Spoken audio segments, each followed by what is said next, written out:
दोस्तों, ये कहानी गर्मियों के मौसम की है। एक जंगल में काफी ज्यादा गर्मी पड़ गई थी और उस जंगल में काफी समय से बारिशें भी नहीं हुई थीं, जिस कारण उस जंगल में काफी ज्यादा गर्मी पड़ गई थी। गर्मी की शिद्दत के कारण जंगल के पक्षी भी काफी ज्यादा परेशान आ गए थे। अब उनसे भी जंगल में नहीं रहा जा रहा था, क्योंकि जंगल में काफी ज्यादा गर्मी बढ़ गई थी। उसी जंगल में एक मीनू चिड़िया अपने दो छोटे छोटे बच्चों के साथ रहती थी। मीनू चिड़िया को बहुत ही ज्यादा चिंता थी कि कहीं इतनी गर्मी के कारण मीनू चिड़िया के बच्चे मर न जाएं। मम्मी मम्मी, बहुत गर्मी हो रही है। मुझसे तो अब इस घोंसले में नहीं रहा जा रहा है। हाँ मम्मी, बहुत गर्मी हो रही है। मुझसे तो ये गर्मी बर्दाश्त नहीं हो रही है। मम्मी तुम कुछ करो, मुझे बहुत गर्मी लग रही है। बेटा मैं क्या करूँ, जंगल में हर तरफ गर्मी ही गर्मी है। और तो और हमारे जंगल में बारिशें भी नहीं हो रही हैं। अगर बारिशें हो जाएं तो हमारे जंगल से ये गर्मी दूर हो जाएगी। हमारे जंगल को पानी की बहुत जरूरत है, लेकिन बादल भैया तो अभी हमारे जंगल में बारिशें नहीं कर सकते हैं, क्योंकि उनके पास इतना पानी नहीं है। उनको पानी जमा करने में भी अभी काफी समय लगेगा। पर मम्मी, जब तक हम इस गर्मी में कैसे रहेंगे? हम तो इस गर्मी में मर जाएंगे। तुम कुछ करो ना। हाँ मम्मी, अगर हमें कहीं से पानी मिल जाए तो हमारी गर्मी दूर हो जाएगी। पानी का नाम सुनकर मीनू चिड़िया के दिमाग में एक बहुत ही अच्छा उपाय आता है। मैं एक काम करती हूँ, मैं जमीन में खड्डा खोदकर उसके अंदर पानी भर देती हूँ और फिर उस पानी के अंदर तुम दोनों नहा लेना। इस तरह तुम दोनों की गर्मी भी दूर हो जाएगी। ये उपाय बहुत अच्छा है। मैं जमीन में खड्डा करने के लिए जा रही हूँ। तुम दोनों आराम से घोंसले में बैठना और कहीं पर भी मत जाना। फिर मीनू चिड़िया जमीन में खड्डा करने के लिए चली जाती है। कुछ देर के बाद मीनू चिड़िया जमीन में इतना बड़ा गड्ढा कर लेती है, जिससे मीनू चिड़िया के बच्चे आराम से नहा सकें। चलो, मैंने खड्डा तो कर दिया है। अब मैं जाकर पानी ढूंढती हूँ और फिर मैं इस खड्डे को पानी से भर दूंगी, ताकि मेरे दोनों ही बच्चे आराम से नहा सकें और उनकी गर्मी दूर हो जाए। फिर मीनू चिड़िया जंगल में पानी ढूंढने के लिए निकल जाती है। मीनू चिड़िया इतनी गर्मी में जंगल में इधर उधर पानी की तलाश में जा रही होती है, लेकिन मीनू चिड़िया को जंगल में कहीं पर भी एक बूंद भी पानी नहीं मिलता। मीनू चिड़िया थक हार कर एक जगह पर आकर बैठ जाती है और मीनू चिड़िया कहती है, कितनी ज्यादा गर्मी हो रही है। मुझसे तो अब इस गर्मी में ज्यादा उड़ा भी नहीं जा रहा है। और तो और जंगल में मुझे कहीं पानी भी नहीं मिल रहा है। अब मैं क्या करूं? अब मैं उस खड्डे को पानी से कैसे भरूंगी? लेकिन मैं भी मीनू चिड़िया हूँ। मैं ऐसे हार मानने वालों में से नहीं हूँ। मैं जंगल से बाहर जो एक बड़ी नदी है वहाँ पर जाऊंगी और वहाँ से पानी लेकर आऊंगी। फिर मीनू चिड़िया जंगल से बाहर बड़ी नदी की तरफ चली जाती है। मीनू चिड़िया उड़ती उड़ती बड़ी नदी के पास आ जाती है और वे वहां आकर बैठ जाती है। वाह भाई वाह, कितना सारा पानी है इस नदी में। चलो, मैं जल्दी से थोड़ा सा पानी पी लेती हूँ। उसके बाद मैं उस खड्डे में भरने के लिए पानी ले जाऊंगी। फिर मीनू चिड़िया उस नदी का ठंडा ठंडा पानी पीती है। पानी पीकर तो मीनू चिड़िया को काफी ज्यादा आराम आता है। फिर मीनू चिड़िया पास ही पड़ी एक बाल्टी में उस नदी का ठंडा ठंडा पानी भरती है और वे पानी अपने जंगल की तरफ ले जाती है। कुछ ही देर के बाद मीनू चिड़िया वे पानी से भरी बाल्टी लेकर अपने जंगल में आ जाती है और वे सारा पानी लाकर वे उस खड्डे में डाल देती है।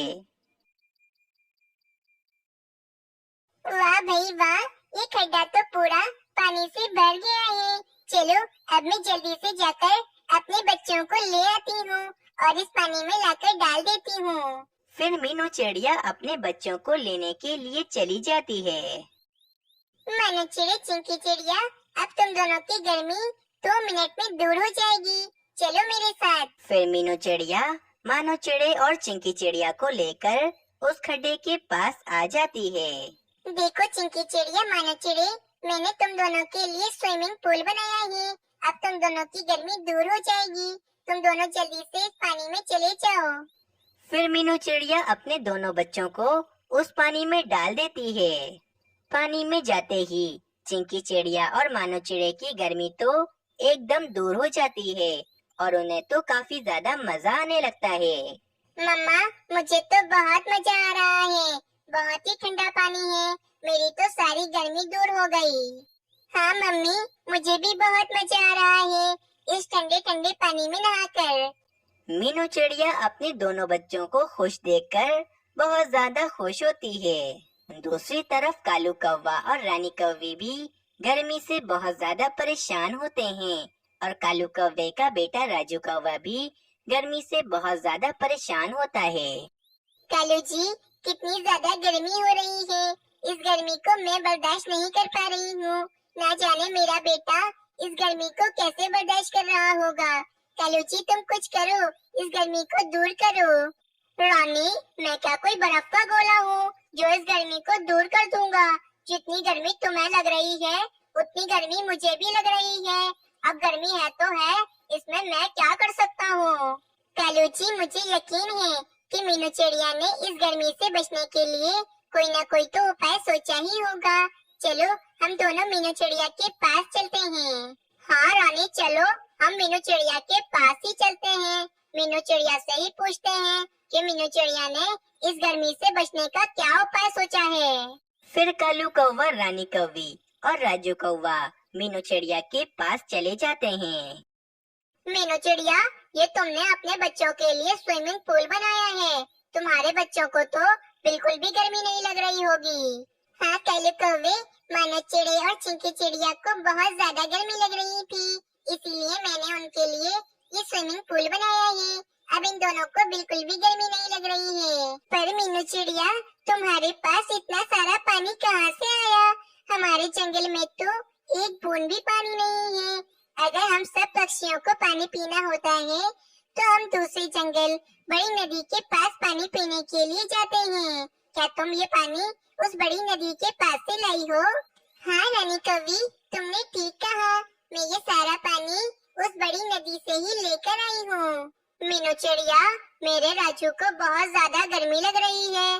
तुम मेरे राजू को भी अपने स्विमिंग पूल में डाल लो ताकि मेरे राजू की भी गर्मी दूर हो जाए।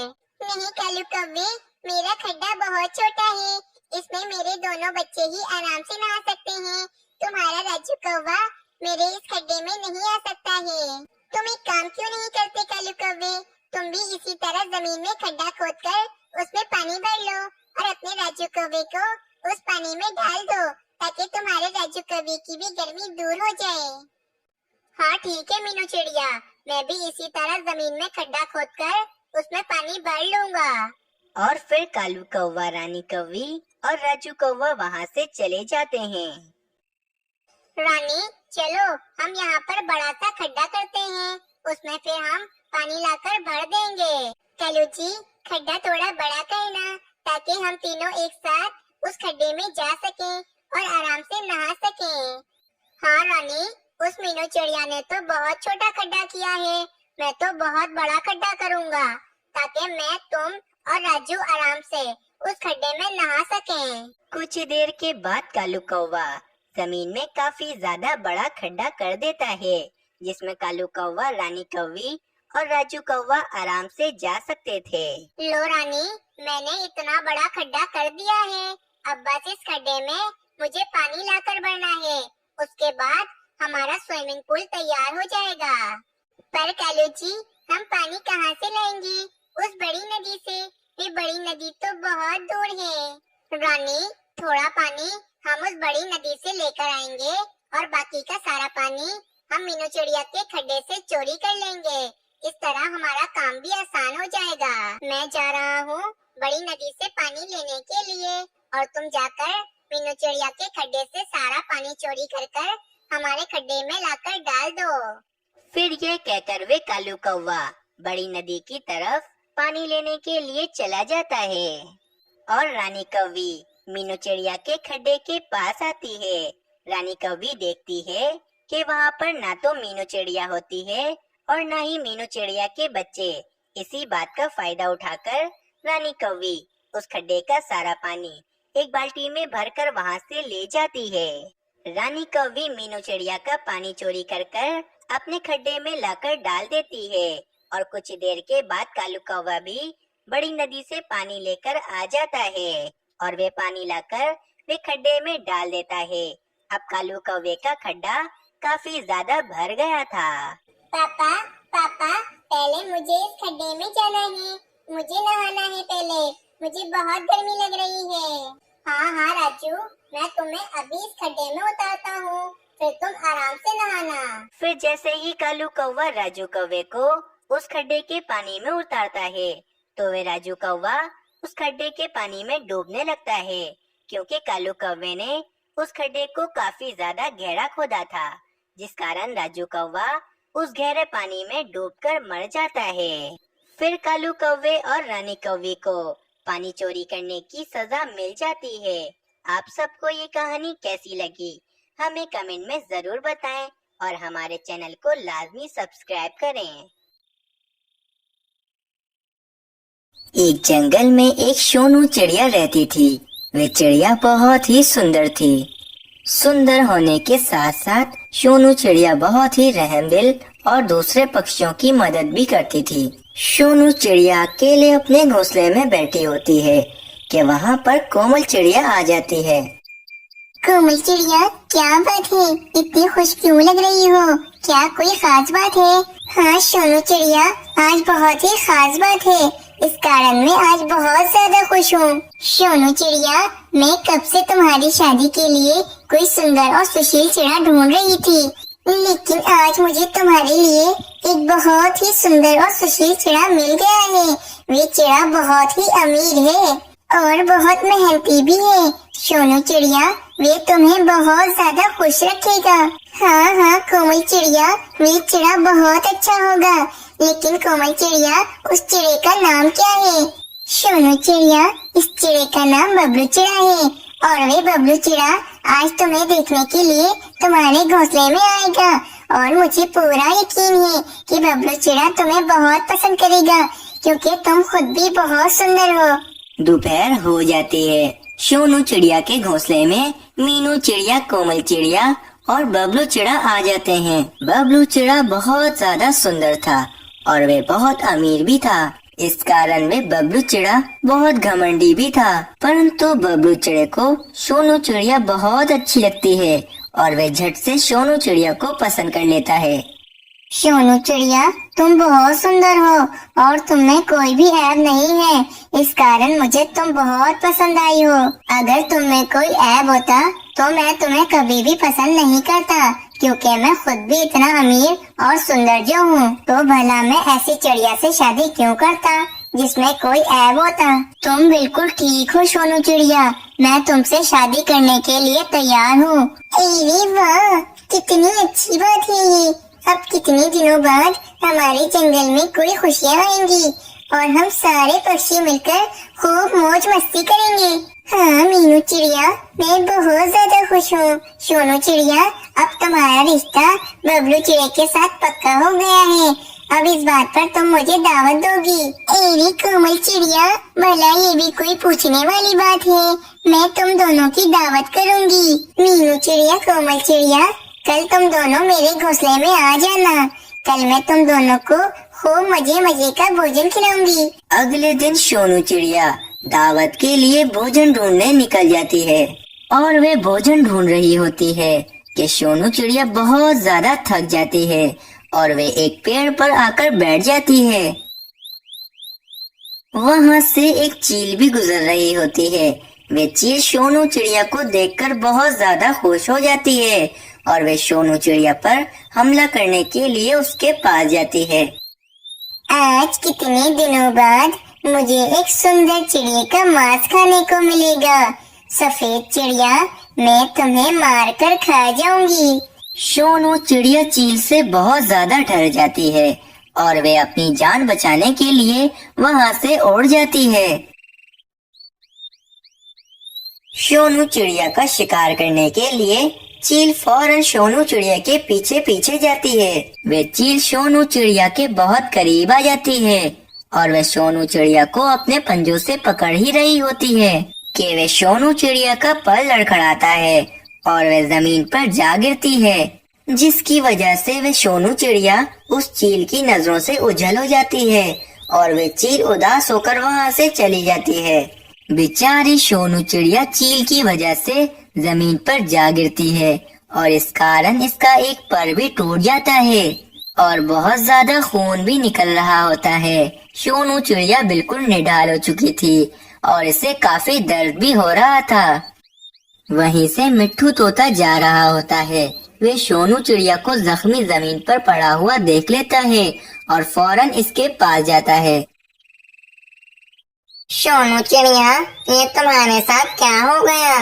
तुम्हारा ये पर कैसे टूट गया? तुम्हें कितना दर्द हो रहा होगा, तुम्हारा कितना खून भी निकल रहा है। मिट्टू तोते, मुझ पर एक चील ने हमला कर दिया था, जिस कारण मैं जमीन में गिर गई और इसकी वजह से मेरा एक पर भी टूट गया है। मिट्टू तोते, देखो कितना खून निकल रहा है, मुझे बहुत ज्यादा तकलीफ हो रही है। बहुत बुरा हुआ तुम्हारे साथ सोनू चिड़िया, परंतु तुम चिंता मत करो। चलो तुम मेरी पीठ पर बैठ जाओ, मैं तुम्हें वैद्य जी के पास ले जाता हूँ, तुम बिल्कुल ठीक हो जाओगी सोनू चिड़िया। और फिर वह मिट्ठू तोता सोनू चिड़िया को उल्लू वैद्य जी के पास लेकर आ जाता है। वहाँ पर मीनू चिड़िया और कोमल चिड़िया भी आ जाती हैं। मीनू चिड़िया और कोमल चिड़िया सोनू चिड़िया की ये हालत देखकर बहुत ज्यादा चिंतित हो जाती हैं। उल्लू वैद्य जी, मेरी दोस्त सोनू चिड़िया ठीक हो जाएगी ना? इसका एक पर टूट गया है, अब क्या होगा? क्या अब ये सोनू चिड़िया कभी उड़ नहीं पाएगी? अरे नहीं नहीं मीनू चिड़िया, ऐसी बात नहीं है। शुक्र है सोनू चिड़िया का पर टूटा है, इसका बाजू नहीं टूटा। कुछ महीनों तक सोनू चिड़िया उड़ नहीं सकेगी, परंतु कुछ महीनों के बाद सोनू चिड़िया के नए पर आ जाएंगे और वह फिर से उड़ने लगेगी। अगर सोनू चिड़िया का बाजू टूट जाता तो फिर सोनू चिड़िया के कभी भी नए पर नहीं आते और वे हमेशा हमेशा के लिए उड़ नहीं पाती। शुक्र है ऊपर वाले का कि ज्यादा नुकसान नहीं हुआ है, वरना तो सोनू चिड़िया कभी भी उड़ नहीं पाती।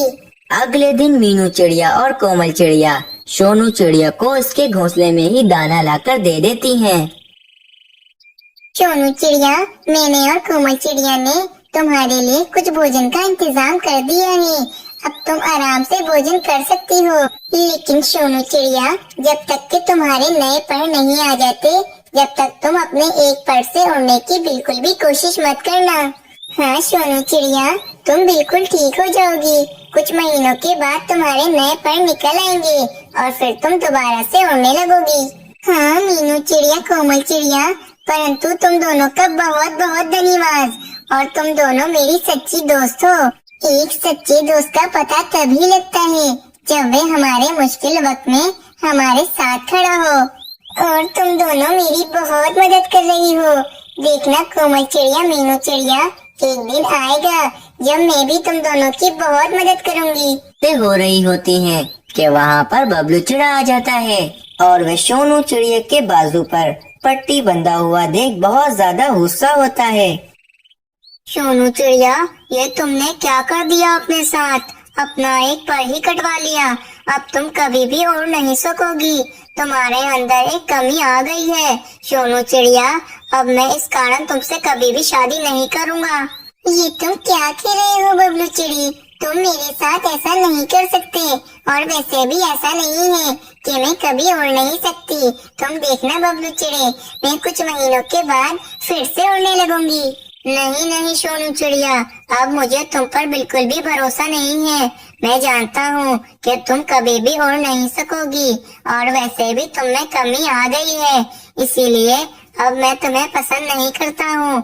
मैं बहुत सुंदर हूँ और बहुत अमीर भी हूँ, और मुझे बहुत अच्छी से अच्छी चिड़िया शादी करने के लिए मिल सकती है। परंतु बबलू चिड़ी, ये तो गलत है, किसी के बारे में ऐसा नहीं सोचना चाहिए।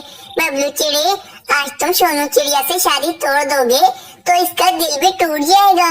बबलू चिड़ी, कहीं ऐसा न हो कि तुम्हें सोनू चिड़िया के दिल दुखाने की सजा मिल जाए। बस बस मीनू चिड़िया, तुम मुझे अपने भाषण मत दो। मैं अब सोनू चिड़िया से शादी नहीं करूँगा, चाहे तुम मुझे कुछ भी बोलो। इतना कहकर वे बबलू चिड़ा वहाँ से चला जाता है। मैं बिल्कुल भी अच्छी नहीं हूँ, अब मेरे साथ कौन शादी करेगा? मैं तो माजूर हो गई हूँ मीनू चिड़िया। मीनू चिड़िया, मैं अब क्या करूँगी? सोनू चिड़िया, तुम मत रो, बबलू चिड़े ने तुम्हारा दिल दुखाया है और तुम देखना, तुम्हारे दिल दुखाने की सजा उस बबलू चिड़े को जरूर मिलेगी। बस तुम रो मत, देखना तुम जल्दी ठीक हो जाओगी और फिर से तुम उड़ने लगोगी। फिर तुम्हारी शादी हम जल्दी ही करा देंगे। वरना अगर शादी के बाद तुम्हारा पैर टूट जाता तो वे तब भी तुमसे शादी तोड़ देता। फिर तुम कहाँ जाती सोनू चिड़िया? वे बबलू चिड़ा अपने आप को बहुत सुंदर समझता है। सोनू चिड़िया जो घमंड करता है, इसका घमंड मिट्टी में मिल जाता है। तुम देखना, इस बबलू चिड़े को जरूर सजा मिलेगी। कुछ दिन ऐसे ही बीत जाते हैं और एक दिन बबलू चिड़ा सोनू चिड़िया के घोंसले में एक सुंदर सी चिड़िया को लेकर आता है। सोनू चिड़िया, ये देखो, इस चिड़िया का नाम मोमल चिड़िया है और मोमल चिड़िया तुमसे भी ज्यादा सुंदर है और इसमें कोई कमी नहीं है। बहुत जल्द ही मेरी और मोमल चिड़िया की शादी हो जाएगी। शुक्र है मेरी तुम जैसी माजूर चिड़िया के साथ शादी नहीं हुई, वरना मेरी जिंदगी तो बर्बाद हो जाती। जो हुआ अच्छा हुआ। सोनू चिड़िया, देखो मुझे कितनी सुंदर मोमल चिड़िया मिल गई है। अब मेरी मोमल चिड़िया के साथ जल्द ही शादी हो जाएगी। मोमल चिड़िया बहुत ही सुंदर थी, परंतु मोमल चिड़िया बबलू चिड़े से भी ज्यादा घमंडी थी और मोमल चिड़िया को अपनी सुंदरता पर बहुत ही नाज था। बबलू चिड़े की तरह मोमल चिड़िया को भी माजूर और ऐब वाले पक्षी बिल्कुल भी पसंद नहीं थे। बबलू चिड़ा बस इतना ही कहकर वहाँ से चला जाता है और बबलू चिड़े की बातें सुनकर सोनू चिड़िया बहुत ज्यादा उदास हो जाती है। कितने दिन हो गए हैं, परंतु अभी तक मेरे नए पर नहीं आए हैं। न जाने मैं कब फिर से आकाश में उड़ पाऊंगी। अगले दिन मीनू चिड़िया अपने भाई मानो चिड़े को लेकर सोनू चिड़िया के घोंसले में आती है। सोनू चिड़िया, आज कितने दिनों बाद मेरा भाई वापस हमारे जंगल में आया है और तो और इसने बहुत मेहनत की है। और मानो चिड़े ने अपनी एक गंदम की फसल और एक चावल की फसल लगाई थी, जो अब बड़ी हो गई है और अब मेरा भाई मानो चिड़ा बहुत अमीर हो गया है। वाह मीनू चिड़िया, ये तो बहुत ही अच्छी बात है। मानो चिड़ा बहुत ही रहमदिल और अच्छा होता है। वे सोनू चिड़िया की सुंदरता से बहुत ही मुतासिर होता है और मानो चिड़े को सोनू चिड़िया बहुत ही पसंद आ जाती है। सोनू चिड़िया, तुम बहुत सुंदर हो, क्या तुम मुझसे शादी करोगी? मानो चिड़ी, ये तुम क्या कह रहे हो? मेरा तो एक पर भी नहीं है, क्या तुम फिर भी मुझसे शादी कर लोगे? सोनू चिड़िया, ऐसे क्यों कह रही हो? अभी तुम्हारा एक पर नहीं है तो क्या हुआ, कुछ महीनों के बाद तुम्हारा नया पर निकल आएगा और तुम फिर से उड़ने लगोगी। सोनू चिड़िया, तुममें कोई कमी नहीं है, तुम बहुत ही सुंदर हो सोनू चिड़िया। मानो चिड़े की बात सुनकर सोनू चिड़िया बहुत ही खुश होती है और वह मानो चिड़े से शादी के लिए तैयार हो जाती है। सोनू चिड़िया, मैं बहुत ही जल्द तुम दोनों की शादी करवा दूंगी। कितना मजा आएगा तुम दोनों की शादी में। मीनू चिड़िया बहुत ही ज्यादा खुश हो जाती है। जब ये बात बबलू चिड़े तक पहुंचती है तो वे बहुत ज्यादा हैरान हो जाता है। मानो चिड़ा तो मुझसे भी ज्यादा बेवकूफ निकला। मानो चिड़ा तो मुझसे भी ज्यादा अमीर है। वे बेवकूफ मानो चिड़ा उस माजूर चिड़िया से शादी कर रहा है। चलो छोड़ो इस मानो चिड़े को, मुझे क्या है, वे किसी से भी शादी करे। मैं एक काम करता हूँ, मैं जंगल के आखिर में जो गुफा है उधर जाता हूँ। काफी पक्षी कहते हैं कि उस गुफा में बहुत सारा भोजन है, परंतु इस गुफा का पत्थर कोई नहीं हटा सकता। मैं बहुत ज्यादा ताकतवर हूँ, जरूर मैं उस गुफा का पत्थर हटा सकूंगा। मैं उस गुफा से सारा भोजन ले आऊंगा और फिर मैं उस मानव चिड़े से भी ज्यादा अमीर पक्षी बन जाऊंगा। ऐसा सोचकर बबलू चिड़ा जंगल के किनारे एक गुफा के पास चला जाता है। वे गुफा एक बड़े से पत्थर से बंद होती है। ये देखकर बबलू चिड़ा बहुत ही ज्यादा चिंतित हो जाता है। अरे ये पत्थर तो बहुत बड़ा है, परंतु मैं कुछ न कुछ करके इस पत्थर को हटा ही दूंगा। मैंने बड़ा सा पत्थर इस गुफा से हटा दिया तो फिर इस गुफा में जितना भी भोजन होगा वे सारा मेरा होगा और फिर मैं इस जंगल में सबसे अमीर पक्षी बन जाऊंगा। और वे बबलू चिड़ा अपनी पूरी जान लगाकर उस पत्थर को धक्का देने लगता है कि अचानक वे पत्थर हिलता है और वे बबलू चिड़ा अपने आप को इस पत्थर से बचाने की चक्कर में इस पत्थर को धक्का देने लगता है। इस कारण वे बबलू चिड़े के दोनों पर टूट जाते हैं और काफी ज्यादा खून निकल रहा होता है। थोड़ी देर बाद वहाँ से वेद जी गुजर रहे होते हैं कि वे वेद जी बबलू चिड़े को जमीन पर जख्मी पड़ा हुआ देख लेते हैं। उल्लू वेद जी फौरन उस बबलू चिड़े के पास जाते हैं। अरे बबलू चिड़े, ये तुम्हें क्या हो गया है? तुम्हारे ये दोनों पर कैसे टूट गए हैं? बबलू चिड़ा उल्लू वेद जी को पूरी बात विस्तार से बताने लगता है। ये तुमने क्या कर दिया बबलू चिड़े?